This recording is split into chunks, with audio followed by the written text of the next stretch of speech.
नमस्कार। Last class के अंदर हमने डीबीएमएस के इंट्रोडक्शन की बात की थी। हमने जस्ट स्टार्ट किया था डीबीएमएस क्या है। हमने कहा था डीबीएमएस के अंदर हम तीन चीजों को कंसीडर करते हैं। डेटाबेस को, जो डेटाबेस हमारे पास है, जो सेट ऑफ डेटा हमारे पास है। इसके बाद जो दूसरी चीज हमने बात की, हमने कहा सेट ऑफ प्रोग्राम्स होते हैं जिसके थ्रू कि हम डेटाबेस को मैनेज करते हैं। और तीसरी बात हमने की थी डेटा स्ट्रक्चर्स की, कि डेटा को कैसे स्टोर किया जाता है। ये अपन बात करते हैं डीबीएमएस के अंदर। इसके बाद हमने बात की थी कि डीबीएमएस के कौन से फीचर्स हैं, किसे हम डीबीएमएस कहेंगे, या डीबीएमएस के अंदर क्या क्या होता है या होना चाहिए। हमने बात की सबसे पहला क्वेरी एबिलिटी होनी चाहिए। जो डेटा आपने स्टोर किया है उस डेटा को आप रिट्रीव कर सकें, उस डेटा में से आप क्वेश्चन पूछ सकें, वो फैसिलिटी उसके अंदर होनी चाहिए। इसके बाद हमने बात की थी कि बैकअप और रेप्लिकेशन की फैसिलिटी होनी चाहिए। बैकअप होना चाहिए, बैकअप ले सकें, ये फैसिलिटी होनी चाहिए। रेप्लिकाज हम बना सकें, एक से ज्यादा कॉपीज हम रख सकें। रूल एनफोर्समेंट की फैसिलिटी होनी चाहिए, हम नियमों की पालना करवा सकें। हमने एग्जांपल लिया था बैंक का, कि जैसे बैंक में सपोज आपके पास अकाउंट्स में रखना है 5,000 से कम बैलेंस आने पर ऑटोमेटिकली 150 रुपए कट जाएं, तो वो रूल हमारा डीबीएमएस अप्लाई कर सके। ये फीचर हमारे पास डीबीएमएस के अंदर होना चाहिए। देन हमने कहा कि सिक्योरिटी, डीबीएमएस की सिक्योरिटी अच्छी होनी चाहिए कि कोई भी डेटा को एक्सेस ना कर सके। हमने बात की चेंजेज इन एक्सेस लॉगिंग होना चाहिए, कि अगर आप डेटाबेस में कोई भी चेंज कर रहे हैं या डेटाबेस को उपयोग में ले रहे हैं तो वो तमाम चीजें लॉग में आ जाए, मतलब कि वो सारी चीजें कहीं रिकॉर्ड हो जाए, किसी फाइल के अंदर रिकॉर्ड हो। ये तमाम चीजें हमारे पास एक्सेस इन चेंजेस लॉगिंग की बात हमने की थी। हमने बात की थी ऑटोमेटेड ऑप्टिमाइजेशन की। हमने कहा था कि ऑटोमेटिकली जो डेटाबेस आपका है वो ऑटोमाइज हो। जब भी हम कंप्यूटर साइंस के अंदर एप्लीकेशंस के ऑटोमाइजेशन की बात करते हैं तो बेसिकली दो चीजों के ऑप्टिमाइजेशन की बात करते हैं, time optimisation and resource optimisation. Time optimisation की कोई सी डेटा को आप यूज करना चाहते हैं तो वो क्विकली आपको मिल जाए, वो टाइम ऑप्टिमाइजेशन है। इसके बाद आपके पास रिसोर्स ऑप्टिमाइजेशन है, कि जैसे आपको मेमोरी की बात कर रहे हैं कि मेमोरी आपकी अननेसेसरली वेस्ट ना हो, ठीक है ना। तो टाइम एंड रिसोर्सेज ऑप्टिमाइजेशन की हम बात कर रहे हैं। मेटा डेटा रिपोजिटरी की अगर अपन बात करते हैं, मेटा डेटा से हमारा मतलब है डेटा अबाउट डेटा। हमारे पास डेटाबेस के अंदर इस तरीके की फैसिलिटी होनी चाहिए कि डेटा अबाउट डेटा स्टोर हो सके, ठीक है। ये तमाम बातें लास्ट क्लास के अंदर हमने मेटा डेटा कैसे हम लेते हैं, मेटा डेटा क्या है, उसकी बात हमने की थी। कि डेटा अबाउट डेटा जो आपका स्कीमा है, स्कीमा के बारे में आपको कहीं डिफाइन करके रखना है, आपको एट्रीब्यूट्स के बारे में डिफाइन करके रखना है, तो कहाँ रखें। डेफिनेटली बहुत सारी चीजें हमें रखनी होगी। कहाँ रखेंगे अपन ये सारी चीजें? मेटा डेटा के अंदर। तो हमारा डीबीएमएस ऐसा होना चाहिए जिसके अंदर की, या डीबीएमएस के अंदर मेटा डेटा की फैसिलिटी हमारी रहती है। ये तमाम बातें अपन ने डीबीएमएस के फीचर्स में लास्ट क्लास के अंदर डिस्कस की थी। इसके बाद अपने पास है कि भाई जो हमारा फाइल सिस्टम है, सपोज यही काम आप जो भी चीजें आप रख रहे हैं, सपोज नोटपैड के अंदर रख रहे हैं, एमएस वर्ड के अंदर रख रहे हैं, और दूसरा कंसेप्ट है कि आप डीबीएमएस के अंदर रख रहे हैं। What are the differences? हमने कहा कि भाई जो डीबीएमएस है, डीबीएमएस के अंदर हमें कई सारी फैसिलिटीज मिलती हैं जो कि फाइल सिस्टम के अंदर हमें नहीं मिलती।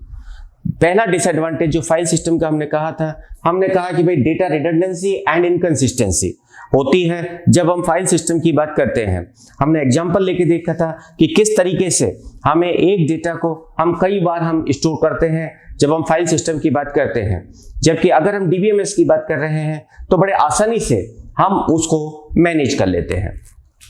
फिर हमने बात की थी कि डिफिकल्टी इन एक्सेसिंग डेटा, हमें डेटा को एक्सेस करना बहुत आसान होता है अगर हम डीबीएमएस काम में ले रहे हैं, in comparison to accessing the data from the file system. ये हमने बात की। डेटा आइसोलेशन, हमने कहा जो डेटा आपका है, अलग अलग एप्लीकेशंस अगर आपने बनाई हैं उनका अलग अलग डेटा है जो कि आइसोलेटेड रहता है।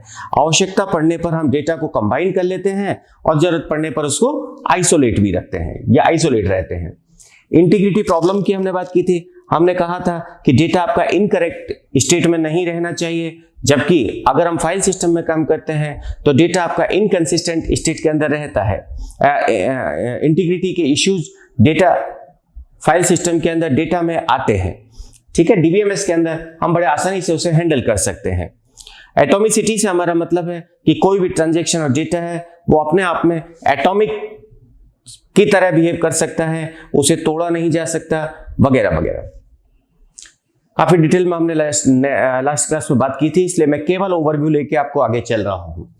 कंकरेंट एक्सेस एनोमलीज में हमने बात की थी कि अगर एक ही डेटा आइटम को एक से ज्यादा यूजर एक साथ में अगर एक्सेस कर रहे हैं, एक ही डेटा आइटम को एक से ज्यादा यूजर अगर एक साथ में एक्सेस कर रहे हैं, तो वहां पर डेटा इनकंसिस्टेंसी हो सकती है। तो उन एनोमलीज को दूर करने के लिए हमारे पास डीबीएमएस के अंदर फीचर्स होते हैं, जबकि फाइल सिस्टम में ऐसा कुछ नहीं होता। हमने बात की थी सिक्योरिटी प्रॉब्लम्स की। जब हम फाइल सिस्टम में काम कर रहे हैं तो बहुत ही लिमिटेड सिक्योरिटी हमें मिलती है, जबकि डीबीएमएस के अंदर हमें बहुत अच्छी सिक्योरिटी के फीचर्स हमारे पास अवेलेबल रहते हैं। ये तमाम बातें हमने की थी, यहां तक ठीक है सर। इसके बाद हमने बात की थी हमारे 3 कंसेप्ट। हमने कहा था हमारे पास स्कीमा, हमने कहा किसी भी जो डेटाबेस है उसका स्ट्रक्चर, इंस्टेंस जो डेटा किसी पर्टिकुलर टाइम में उसके अंदर है वो, और मेटा डेटा हमने कहा डेटा अबाउट डेटा, डेटा के बारे में जो डेटा हम रख रहे हैं उसे हमने मेटा डेटा कहा था, राइट। हमने बात की व्यूज की, कि हमने कहा कि भाई एक डेटाबेस हमारे पास है, उस डेटाबेस के अलग अलग व्यू हो सकते हैं।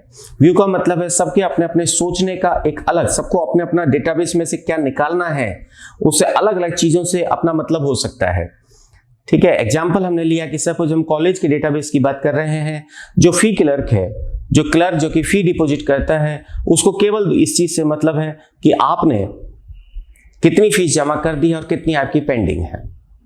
उसको इस चीज से मतलब नहीं कि आपके 10th में कितने मार्क्स आए हैं, उसको इस चीज से मतलब नहीं कि आपके पिछले सेमेस्टर में कितने मार्क्स आए हैं, ठीक है। जबकि जो फैकल्टी है उसको इस चीज से मतलब है कि भाई आपका अभी तक का रिजल्ट कैसा रहा है।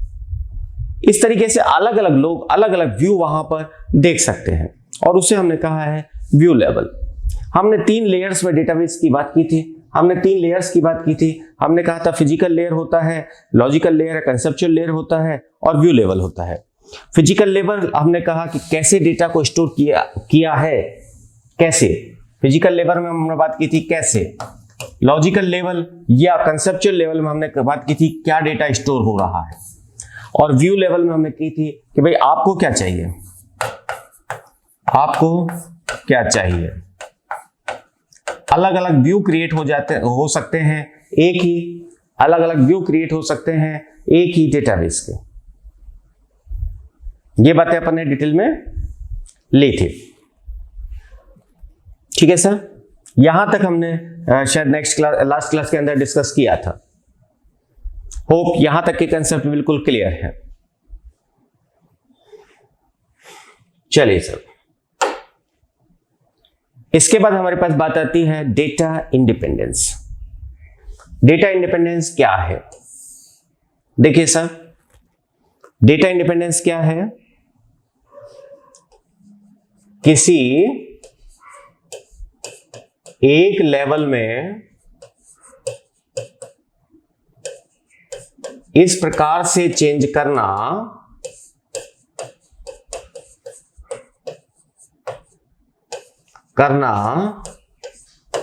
कि उसकी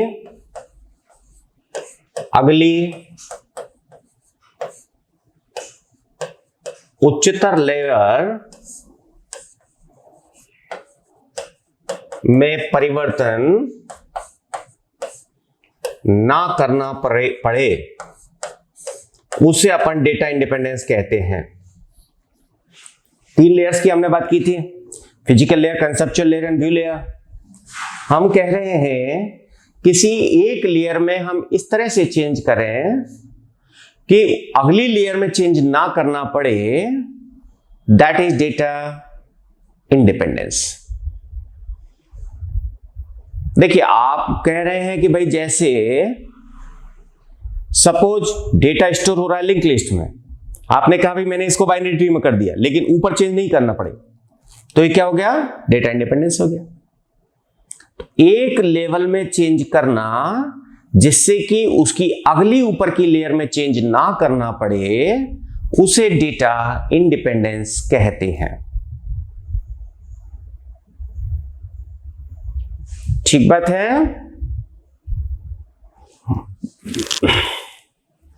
डेटा इंडिपेंडेंस को हम दो कैटेगरीज के अंदर डिवाइड करते हैं। डेटा इंडिपेंडेंस को हम दो कैटेगरीज में डिवाइड करते हैं।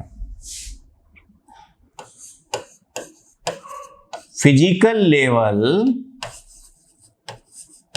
में इस प्रकार से चेंज करना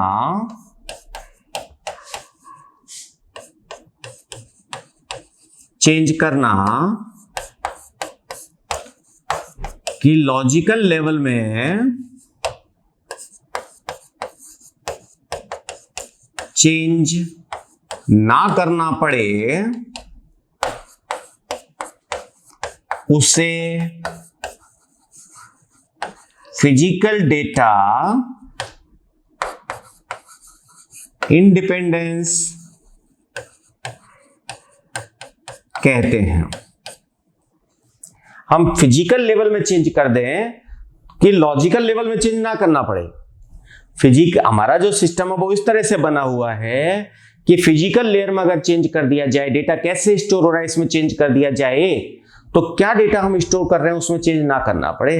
that is known as physical data independence. That is known as physical data independence. ठीक है, चलिए इसके बाद हमारा कहना है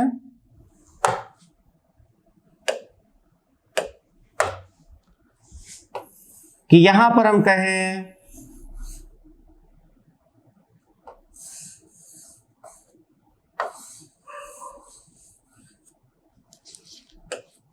लॉजिकल लेवल में इस प्रकार से चेंज करें कि व्यू लेवल में चेंज ना करना पड़े। इसको क्या कहेंगे? लॉजिकल डेटा इंडिपेंडेंस कहेंगे। पॉइंट 100% क्लियर होना चाहिए। एक लेयर में चेंज करें कि उसकी अगली ऊपरी लेयर में चेंज ना करना पड़े, उसे हम कहते हैं डेटा इंडिपेंडेंस।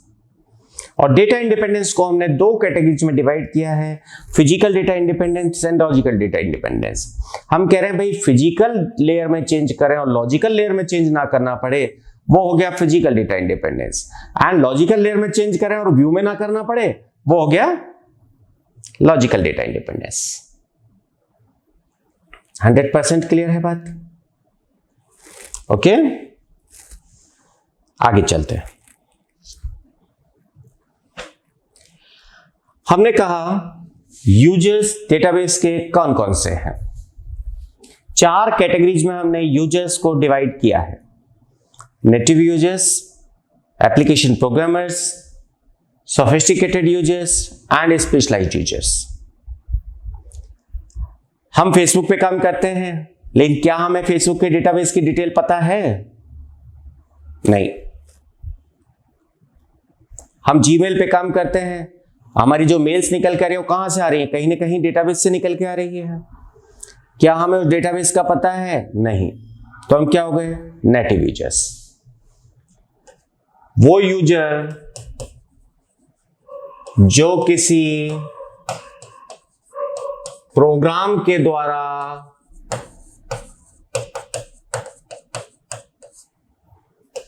बिना डेटाबेस की डिटेल में गए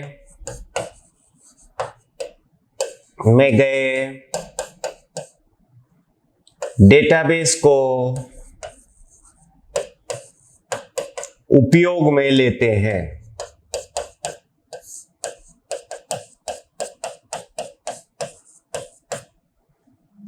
वो यूजर किसी प्रोग्राम को उपयोग में लेते हुए, प्रोग्राम के द्वारा की जगह आप लिख लीजिए प्रोग्राम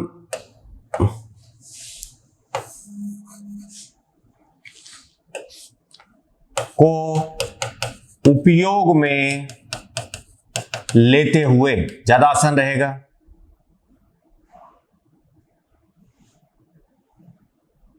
लेते हुए एवं बिना डेटाबेस की डिटेल में गए डेटाबेस को उपयोग में लेते हैं, वो कौन से हो गए? नेटिव यूजर हो गए। थोड़ी हैंडराइटिंग मेरी खराब है। तो पहले टाइप के यूजर हमारे नेटिव यूजर्स। दूसरे टाइप के यूजर है फेसबुक का वो प्रोग्रामर जो कि प्रोग्राम लिख रहा है। अब वो प्रोग्राम किस में लिख रहा होगा? किसी लैंग्वेज में लिख रहा होगा। PHP हो सकता है, जावा हो सकता है, .NET हो सकता है, कोई अलग टेक्नोलॉजी हो सकता है। डेटाबेस मान के चले ओरेकल है, अगर एग्जांपल है, उसको ओरेकल की डिटेल पता नहीं है, उसको तो अपने प्रोग्राम की डिटेल पता है। उसको ओरेकल का एक URL दे दिया जाता है कि इसके द्वारा आप इस डेटाबेस को उपयोग में ले सकते हैं। ठीक है, तो वो दूसरे टाइप के यूजर से जो कि एप्लीकेशन प्रोग्रामर है। Should I remove all this? चलिए, ये आपके दूसरे टाइप के यूजर्स हैं, प्रोग्रामर जो कि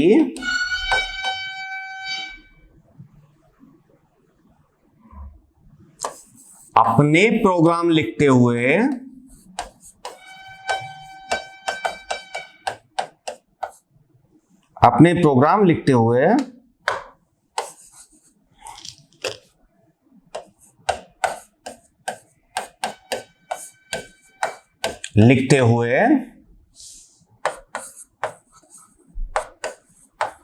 डेटाबेस को उपयोग में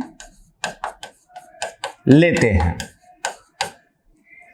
तो वो अपने प्रोग्राम के द्वारा उपयोग में ले रहे हैं, उनको डेटाबेस का ज्यादा आता पता नहीं है, उनको बस थोड़ा बहुत पता है कि ये ओरेकल है, ये URL है, ओरेकल की हमें कमांड्स फायर करनी है और किसके थ्रू करनी है? मुझे मेरे प्रोग्राम के थ्रू करनी है।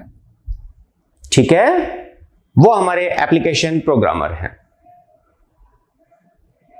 ओके, चलिए सब आगे चलते हैं। अब हमारे पूरा जो डेटाबेस है उसकी जिम्मेदारी कोई आदमी लेगा।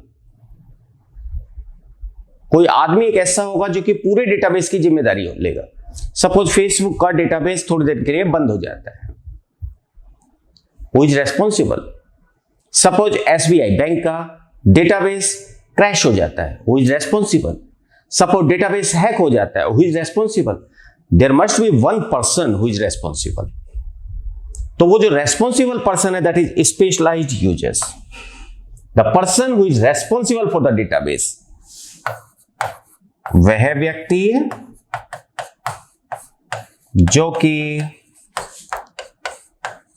डेटाबेस के लिए पूर्ण रूप से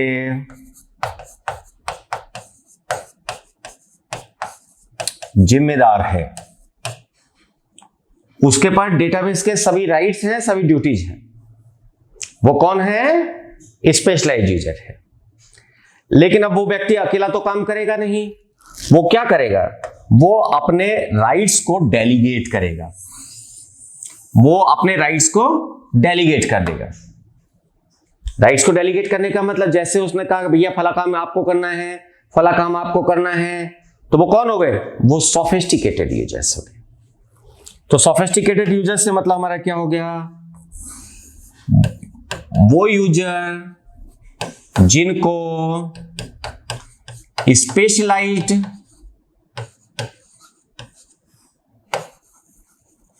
यूजर्स ने अपने काम डेलीगेट किए हैं तथा डेटाबेस की कोई एक या अधिक जिम्मेदारी निभाते हैं। भाई स्पेशलाइज तो वो है जिनको कि डेटाबेस का सब कुछ पता है, लेकिन वो खुद तो काम सारा कर नहीं रहे हैं। वो क्या कर रहे हैं? अपनी नीचे की टीम से काम करवा रहे हैं। तो वो सारे लोग किसी आदमी को कहा कि भैया आपको केवल ये डेली बैकअप लेना है, तो वो कौन हो गया? वो एक सोफिस्टिकेटेड यूजर हो गया, उसको डेटाबेस का पता है।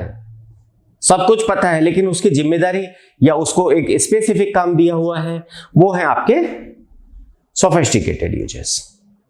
ठीक है, आई होप ठीक है यहां तक। आगे चलें।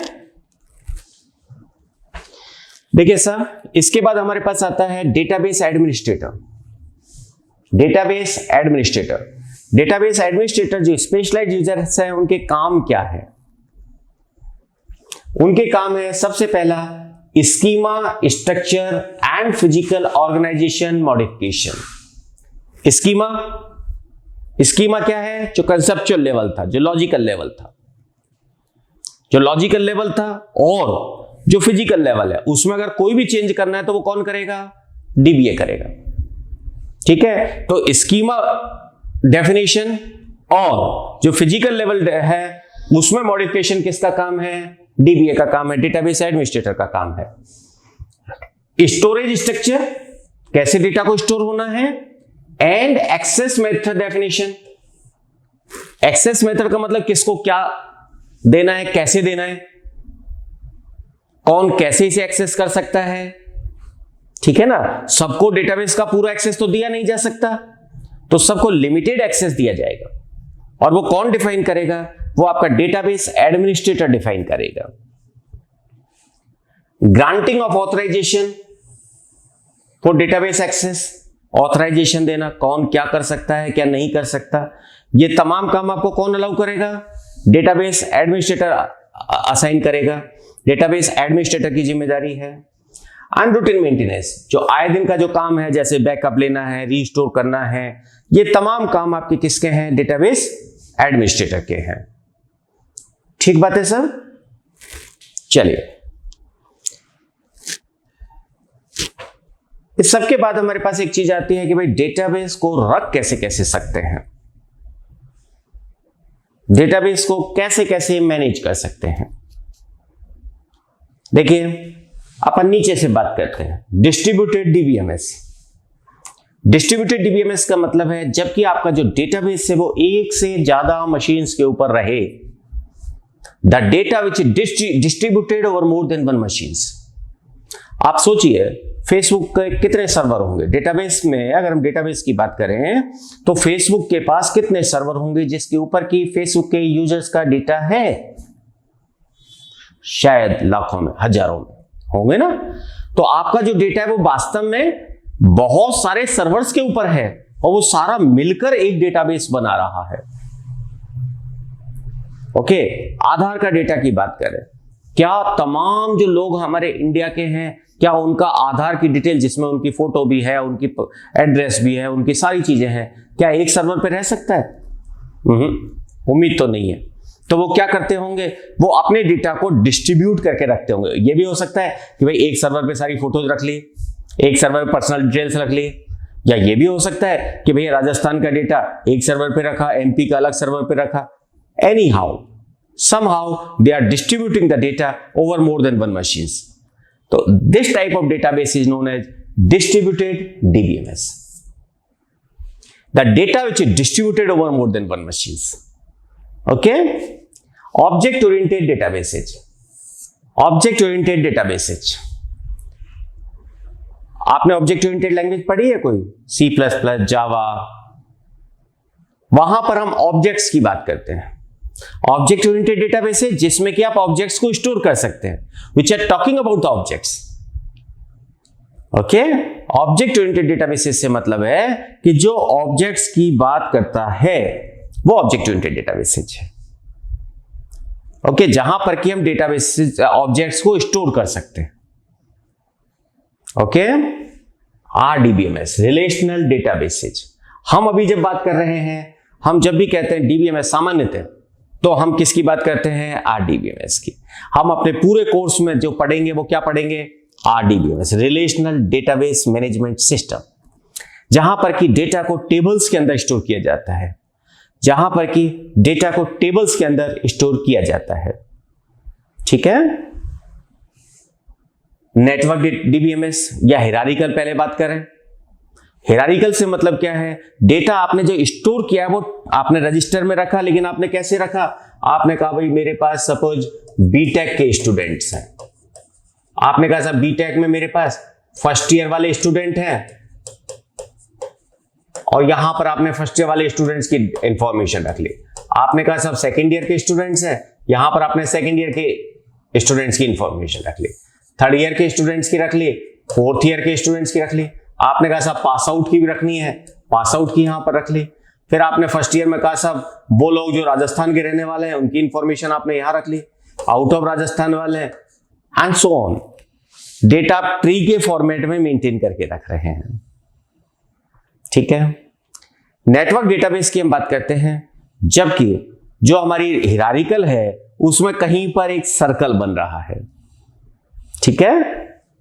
सामान्यतः जब अपन बात करते हैं तो हिरारिकल और ये आपका जो नेटवर्क डेटाबेस है इसको इन जनरल उपयोग में नहीं लिया जा सकता।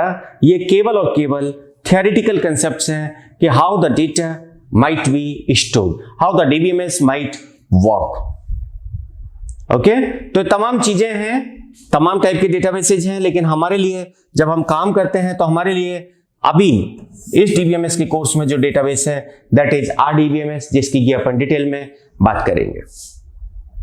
लास्ट लेक्चर में आप लोगों ने कहा था कि थोड़ा बोरिंग हो रहा है, थोड़ा बड़ा हो रहा है, हमें छोटा लेक्चर लेना चाहिए, इसलिए आज लेक्चर थोड़ा छोटा रखा है। Thank you very much. Next lecture में हम यहीं से आगे चलेंगे। Thank you.